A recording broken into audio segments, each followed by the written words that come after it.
Good evening, everyone. My name is Apple Bicatindin. I am the first reporter of Chapter 16, Information and Risk and Insurance. So, Introduction to Information, Risk, and Insurance. In this chapter, you will learn about the problem of imperfection, information and asymmetric information, and also insurance and imperfection information. Imperfect information. Buyers and sellers do not always know everything about a product or a service. This lack of information affects decision and can lead to regret or bad choice. So it means that ang seller is mas daghan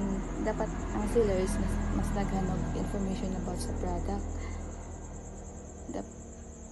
And asymmetric information. One party or buyer or seller knows more than the other.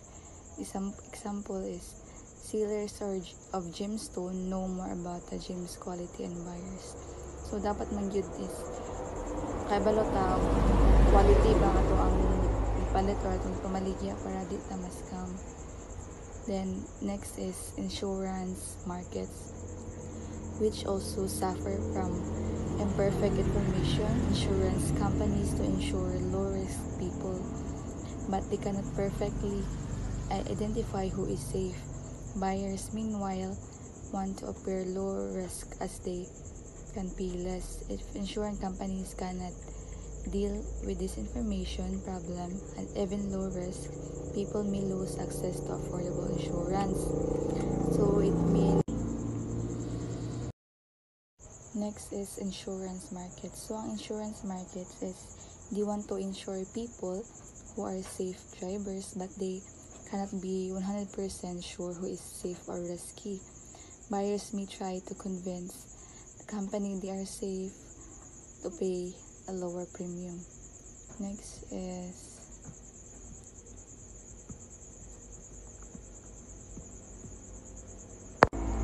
lemons and other example of imperfect information.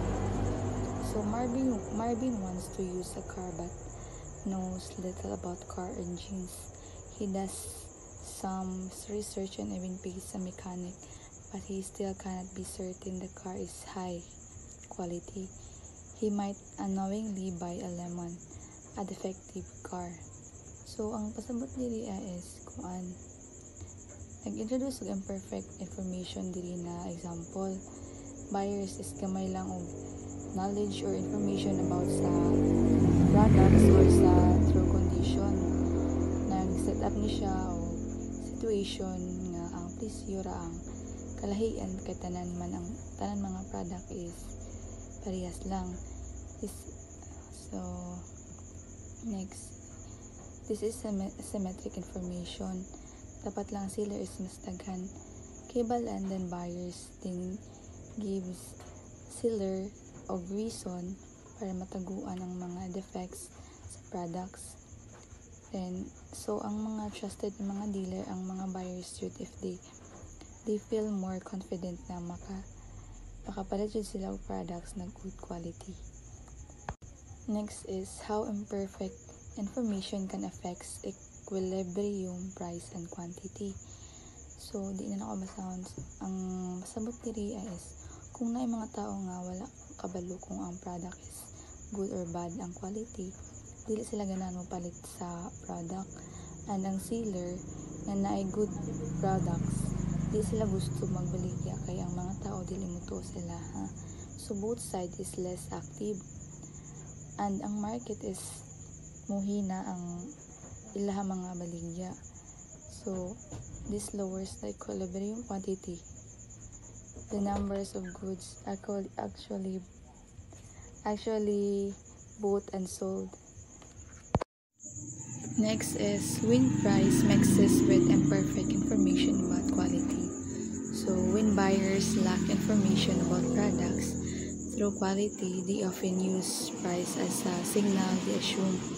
So, kung ang isa ka buyer is wala kabalo sa product but sa true quality sa product, but nagtatanaw lang sila sa price, barato ba or kundi grab it, di muso mo palit sila. So ikibali higher price equals higher quality, and then lower price equals lower quality. Examples is include expensive restaurants, pricey clothing store, or lawyers who charge higher fees. Even if buyers are not expert, they believe that expensive items must be better. Next is when buyers use price to guess quality, markets may struggle to reach an equilibrium, stable price and quantity. So kung ang dealer is dealer lower price car, so kung ang mga dealer is ang ilahang mga car is mga barato lang, buyers might think the cars are low quality. If a dealer raises the price, buyers might think the cars are high quality and may buy more. So kung ibalik kung mahal siya, is daghay mo palit kay abi nila og high quality without knowing na yung mga product na dili good quality. So this means the higher prices can sometimes increase sales, while lower prices can decrease sales, the opposite of normal demand behavior. So ang pasabot na ni na is, di ba kanin, kung mas mahal ko na ang isa ka product is good quality, then daghanay ang mamalitay or mag-increase ang sales, while ang mga barato ng mga product is lower demand, kaning hinay with siya kay tungod sa lahang perception na kung mahal ang isang product is kung ano siya good quality, then kung barato ang isang product is low quality lang. Thank you.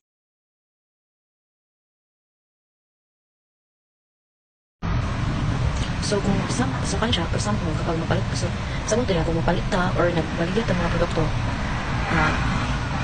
di malagay naman na agit ang problema sa product. Kung tungod anak kayo, dili wala siya dili wala nang hibalo, tungod ng hibalo ang tinuod na kalidad ng anang item. So muna siya ang itawag og imperfect information.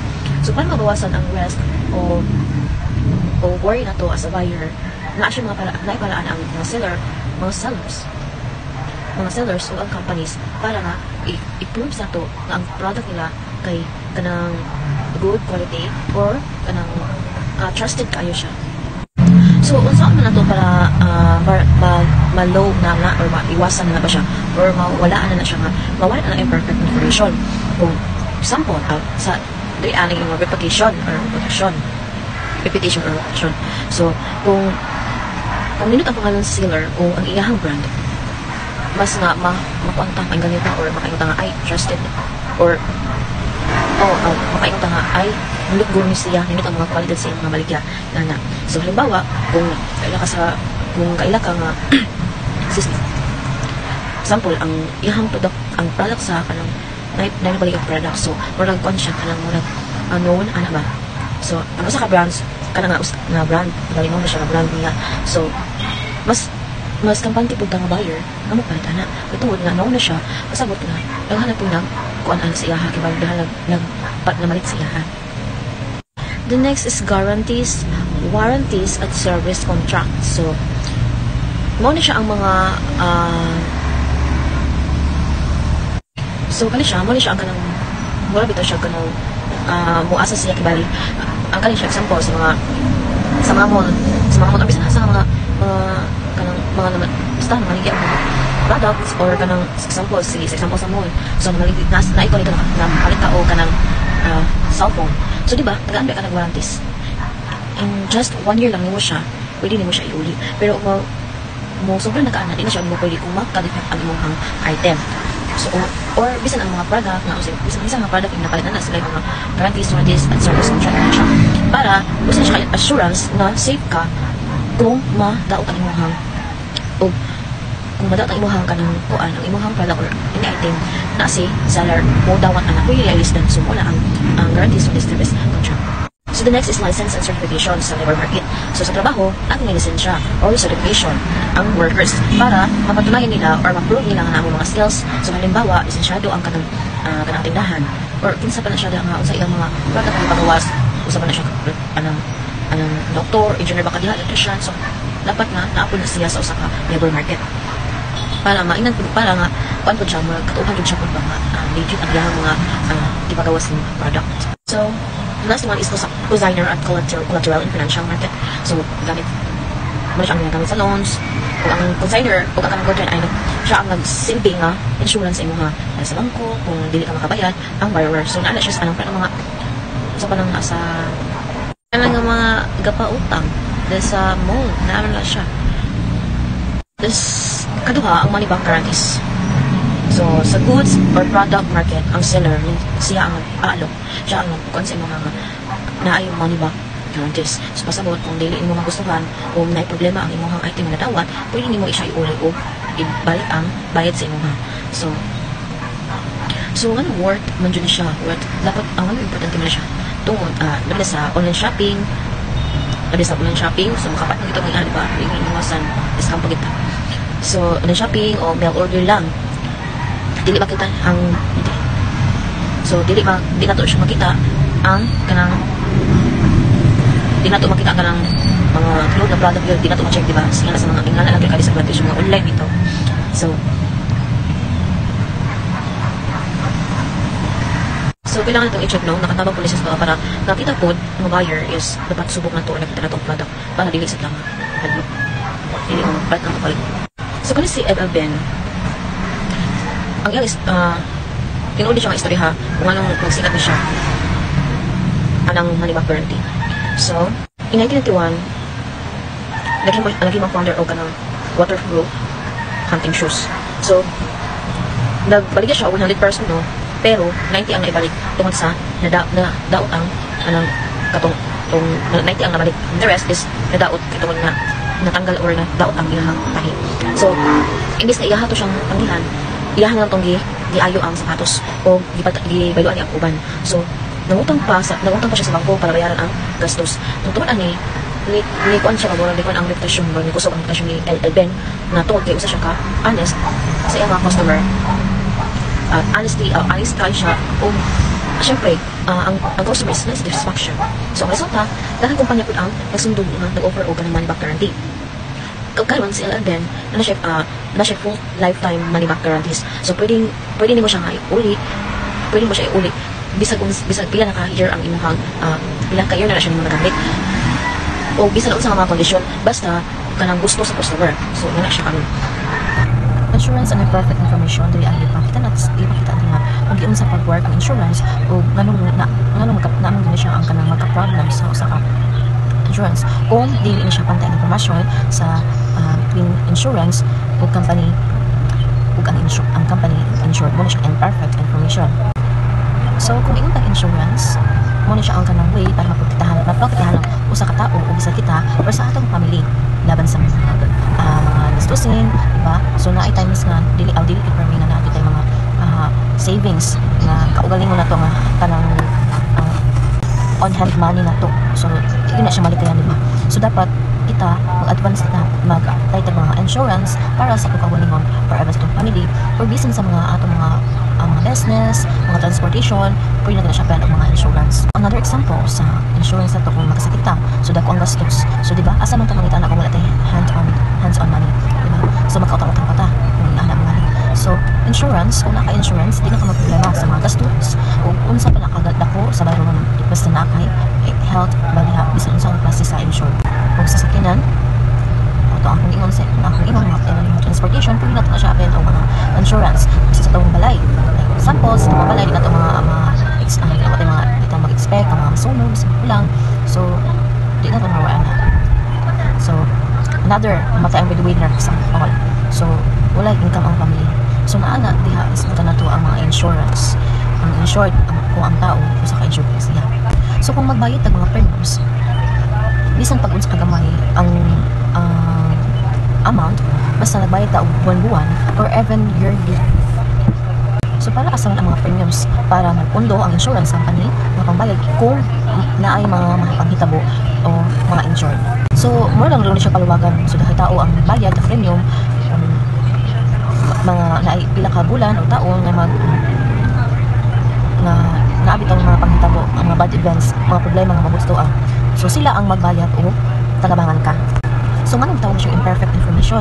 So dito na tungod ka dili na expected or dili siya alam dito sa mga insurance company ang tinuod nga risk sa tao. So for example, ang sa katao is masakit siya tapos wala na istorya. So wala kabalo ang insurance company. Second is ang driver na sa reckless, wala nila di amin. So high risk. Kung dili nimo balaan ang risk, lisod yun siya alam mo kung pila o dapat ang premium o dapat bang gawaton siya sa usa ka insurance. So natin mga lalahing mga insurance. First is health insurance. Isa may magbayad ani ang employers at individuals. Payout kung magkasakit na o naanay ka ng mga medical expenses. So tabangan ka kung magbayad sa hospital or ang imong mga medical bills.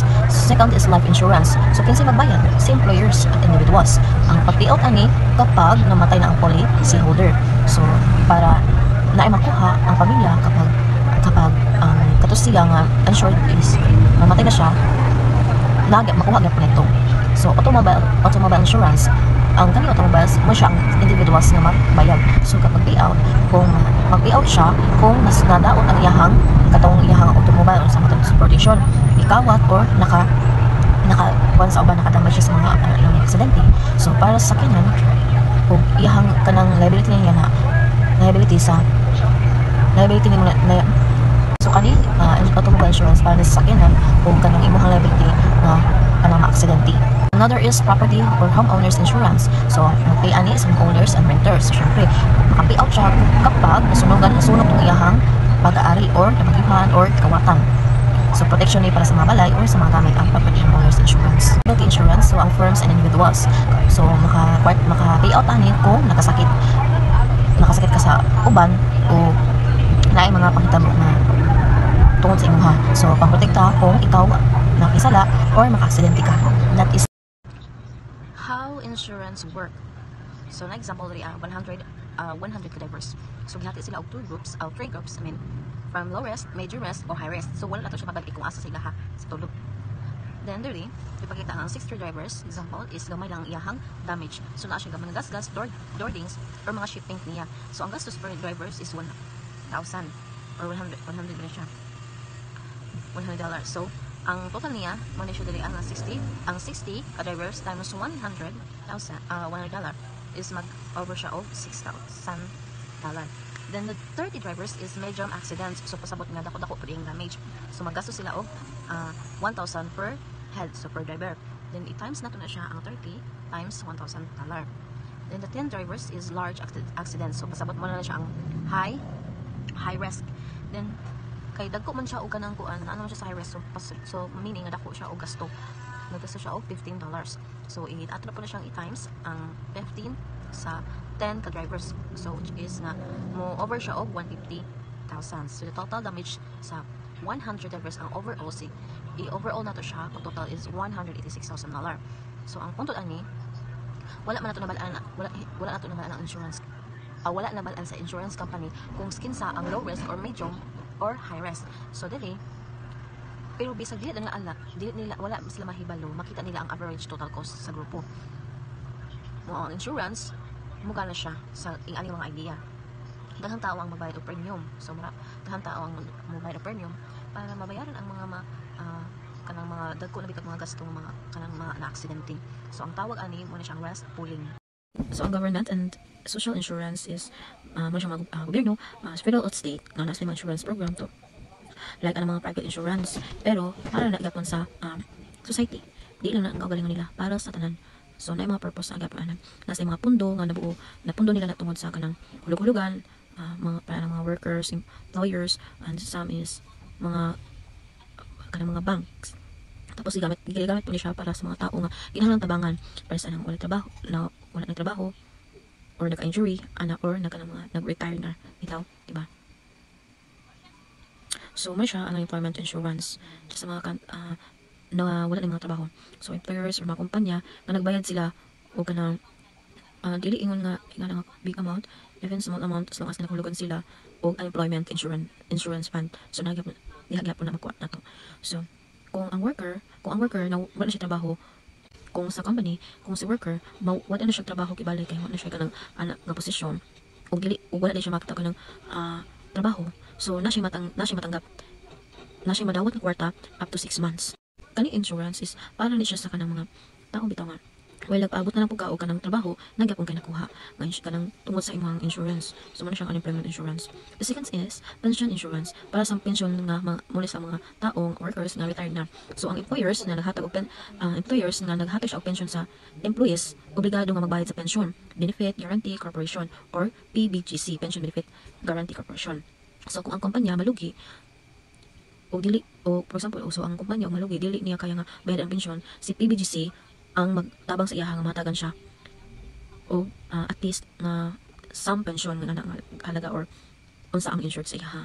So safety net ni para sa retirees o para dili po sila ingon nga mawalan bigla mawalan sila o kanang pension, diba? So safe ni siya. The third is deposit insurance or FDIC, protection is sa kwarta nga nasa bangko. So ang bank is required siya to pay small fees to the FDIC. So kung ang bangko malugi siya, ang FDIC pays depositors sa iyahang mo pay siya ng kwarta, di ba? Bisag mawala na, bisag mo unsay mahitabo sa banks, as long as nga nagabayad ka na, obligado gyapon kanila, di ba? Obligado kanila nga sila mobayad mauli ang imuhang insured money. So again, kung ang bangko malugi, so di na siya makahatag sa imong insurance or mabalak ang imong kwarta, si FDIC mo na siyang maghatag pays depositors. So siya ang mohatag sa imong kwarta para dili pod siguro ka nga siguro na nga dili ka ma-worry ba nga kung ang kwarta mawala sa bangko or kung maka-issue ang bangko, so dili ka ma-worry ana kasi FDIC ang sagot. Workman's compensation insurance para sa workers na injury sa trabaho. So kung si employers required niya nga magbayad siya para sa state fund. So kung si worker or na kuanan siya na samadan or na unsa siya sa trabaho, bayaran siya sa imong benefits, bayaran siya through their benefits, his benefits or so kung si workers na siya na nahitabo siya sa trabaho o doon sa sadyaa, bayaran siya sa iyang beneficio. So medical bills or lost wages ba na diha, bayaran siya as long as na siya insurance worksman compensation. So para protektado kung naay mahitabo sa iyaha aksidente habang na siya sa iyang trabaho, so dapat nga naay worksman compensation insurance po. Bisan sa tuwa po na to na siya plano as na puhon kung makatabaw ta, dapat na puti nga nino. Then retirement insurance, social security and care para sa pag kuan kanang ma-senior na ta, so mag-provide na sila. This is the mga needs. So dahil nga workers nagbayad og kanang percentage income sa income nila, so may siyang social security, nahatag retirement income, then Medicare health insurance para sa kanang mga tiguang na. Hindi siya insurance sa literal sense kay di tan nga nagbayad ani makadawat ani. Halimbawa kan namatay nga bago retire, so di ba ingana di na ni madawat na pero nag-work gyapon siya para sa iyang insurance kay tungod naman siya ang naghatag og benefits sa iyang year nga magtiguang na siya or magkasakit na siya, o mo siyang gitawag og kanang social insurance. So again, ang insurance premium sa usa ka tawo dapat naka-base siya sa expected risk niya. So pasabot kung unsa ka, for example unsa ka dako ang expected nimo nga gasto sa imuha, kan insurance nimo is dapat nakadepende siya sa imong premium nga ginabayaran. Like for example sa 100 drivers, so sa 60 ka drivers nang gamay lang ang kanang ma-accident, average loss is 100 equals 100. So sa 30 drivers medium nga naka-average ang loss 1,000, then 10 drivers dako siya, so average loss is 15,000. So sa actual fairness, ang 60 drivers dapat magbayad siya og premium nga sa 100, tapos tong 30 drivers dapat magbayad po siya og kanang 1,000, ug ang katong 10 drivers dapat magbayad siya og premium nga nagkahalaga og 15,000. So fair siya, bayad siya based sa kanang tinuod or being unsa ang risk niya. So siya nga issue. Why kay tungod ang mga tao nagreklamo sila nga tungod sa kanang na-classify sila ba nga bilang sila sa high risk. So especially katong mga tao nga feeling nila is malas lang sila ana nga time nga nag-accident sila. So pero ang first insurance company dapat maging practical sila para dili po sila malugi, di ba? Again, risk groups, paggrupo sa mga insured individual na nga naka-base siya sa level risk nila. Actual fairness is usa siya ka prinsipyo nga nag-ingon nga dapat ang premium ay nakabase sa expected losses ng bawat grupo. So ang purpose para maging fair, accurate at financially stable ang insurance system. Next is the moral hazard problem. Moral hazard refers to the case when people engage in riskier behavior with insurance than they would if they did not have insurance. For example, if you have health insurance that covers the cost of visiting the doctor, you may be less likely to take precautions against catching an illness that might require a doctor's visit. If you have car insurance, you will worry less about driving or parking your car in ways that make it more likely to get dented. So moral hazard, kani moral hazard is usa kani siya mo siya ang mga tao nga pabaya sa kaugalingon o mas mapangalib ang ilahang mga kalihukan, murag careless sa ilang kaugalingon kay tungod nga nagsalig sila nga sa insurance. Ang insurance may magsalo sa ilahang mga gasto kung naay mahitabo sa ilaha.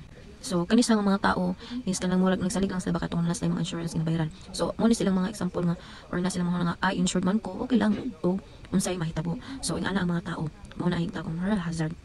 So unsa ni siya nga mga panghitabo kung may health insurance ka, kung naka-insure health insurance, may possible na talag sa lang ka magpatanaw, mas willing ka nga magpa-test or mas dali ang imuhang paggamot o kung minor lang. So kung nakay auto insurance, mas likely nga dili ka nakaingat mag-park, dili ka naka-stress mag-drive. Example sa mga insurances. So first is health insurance. Kung naka-health insurance, para sahon or kina-maintain mo ang pagpa-check, magpa-test or mas willing ka magpa-test o mas dali ang imuhang pagtambal sa imuha kung naka-health insurance. So tungod ani dili ka ma-worry kay tani mo nga bill is katong insurance nimo ang magsalo ato. Napod tay auto insurance. So ang auto insurance mo ni siyang katong dili ka ingat mag-park, ka-stress mag-drive. So mo ni siya ang mga insured sa auto insurance. Then sa business, halimbawa sa business, fire insurance, di ba? Kung insured ang business, kung insured imong business agan sa mga kanang sunog, so mas okay kayo siya. Dili ka ma-worry kung unsay mahitabo sa imong business. Tungod ka ang imong giapil ng insurance mo siya ang mosabot sa imong. Kung mahitabo sa imong business like anang masunog, covered sila. Ikaw mapiktuhan ka, di ba? So usa pa ni siya ka problem guys. So usa pa ni siya ka problem everyone katungod nga naay mga tao jud nga less careful sa kaugalingon. Mas taas sila claims ug mas naglugi ang insurance company ug mas mudaghan pa or mataas pa ang premium para sa tanan. Pasabot nga bisa pag careful sa tong kaugalingon, pwede ta maapektuhan sa bang tao nga wala sila nag-care sa tong kaugalingon or nag-amping tungod sa insurance, diba? So diri sa HMO. So diri ang moral hazard sa healthcare kung giun sa pagbawas ang kanang mga changes ang way para magbayad sa mga healthcare providers like mga doctors, hospitals or clinic for free for service or traditional system. Muna na siya ang kanang pinakakaraan nga traditional sa sistema, di ba? Bayad ang doktor kada service nga gihimo, halimbawa test, check-up or procedure. So pasabot dahil mga service nga mas dako ang kita sa doktor. So ang problem is may posibilidad nga maghatag sila og kanang sobrang kadaghanon sa service bisag dili siya ingana kanib tungod sa kadako sa kanang tungod kay dako ang bayad niya mo nang naay nahimo nga moral hazard nga gikan sa adto sa mga provider. So HMOs or health maintenance organization, ito ang kanang mo siyang mga new ways bali sa HMO makakuha og healthcare provider nga ingana ka fixed amount nga naay naka-permi nga bayad per person bisag pila pa ang service nga ihatag. So sabot bisag isa ka service lang ang need sa pasyente o 20 same lang ang bayad niya sa doktor or clinic. So epekto ani sa moral hazard ang pasyente kay tungod nga siya insurance mas daghan siya og kanang mga kuan nga mapangay nga dahil nga serbisyo tungod kay gamay lang siya ug kanang wala siya gibayaran, di ba? So parehas karon kung magpa-check up ka, okay na best ha. Di na yung dahan kay mga kuan, dahan yung mga putik-putik mga bayaran. Kaya na natin mga gitawag kang bisan kanang mobile na siya ano health. Ang tanan ka na suwa na kay bayaran na ing. Tungod kay fix ang bayad, dili ang need sa provider nga maghatag siya og nga sobra-sobra nga service. Kay kung magdala siya wala man siya kuan kita, di ba? So mo na nasa mga incentive na bawasan ang di naman kailangan nga i-service sa usa ka tawo para dili siya malugi kay dimo nga dako pud siya og kanang kung gamitin ang ihang pag-service sa usa ka pasyente nya wala na siya kita, di ba? So dahan pa yung mga pamaagi para magkita siya. So sa lahat ng istorya, fee for service provider may incentives na mahatag og dalhan nga serbisyo. So ang HMO provider nga na incentives so bawasan niya ang sobra ug ang dili na kinahanglan ng service.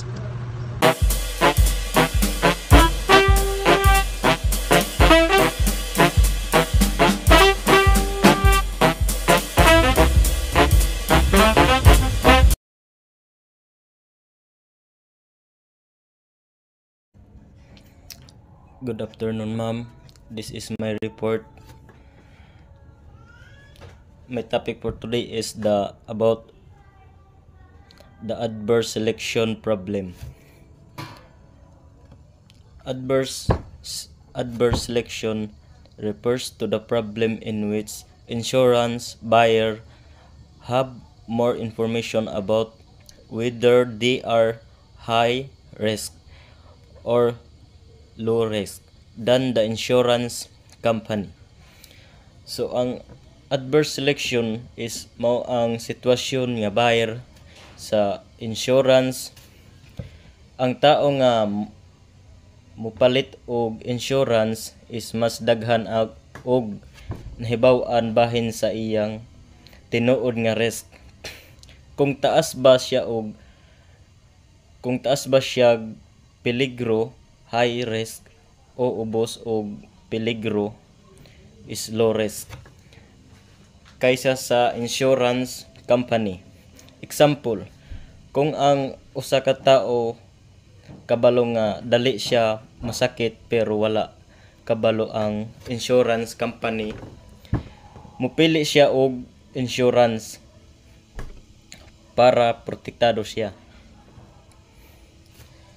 So next is US healthcare.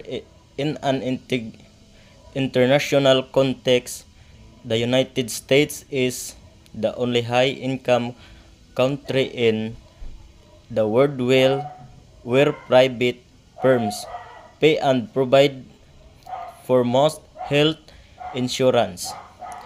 In the US insurance market, the main way of employment or under the Affordable Care Act from state government sponsored health exchange market. So ang United States is maora ang high income country nga kasagaran ang private companies ang nagbayad og healthcare insurance. So sa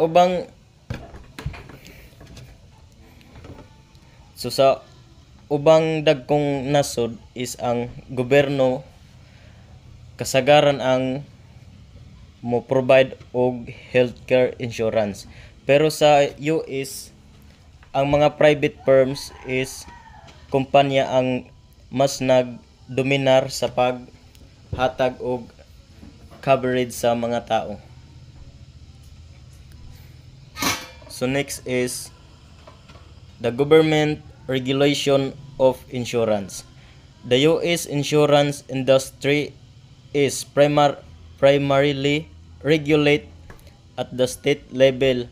Since 1879, there has been a National Association of Insurance Commissioners that brings together their state regulators to exchange information and strategies.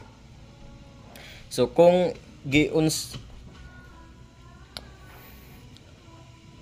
So ang government regulation is kung giun sa pagdala sa gobyerno ang insurance industry sa United States. Kay sa US man good is ang insurance industry gina-regulate o gina-control state level dili sa national government. Subot pasabot ani is matag estado sa US nay kaugalingong balaod og regulation para sa insurance companies. So next is the Patent Protection and Affordable Care Act. In March of 2010, President Obama signed into law the Patent Protection and Affordable Care Act, PPACA. The government started to phase in this highly continuous law over time starting on October of 2013. So the goal of this act is to bring the United States closer to universal coverage. So sa March 2010 is gipirmahan ni President Obama ang patent protection para sa protection ang Affordable Care Act, PPACA. Ang gobyerno is nagsugod sa pagpatuman ani nga balaod sugod atong October 2013.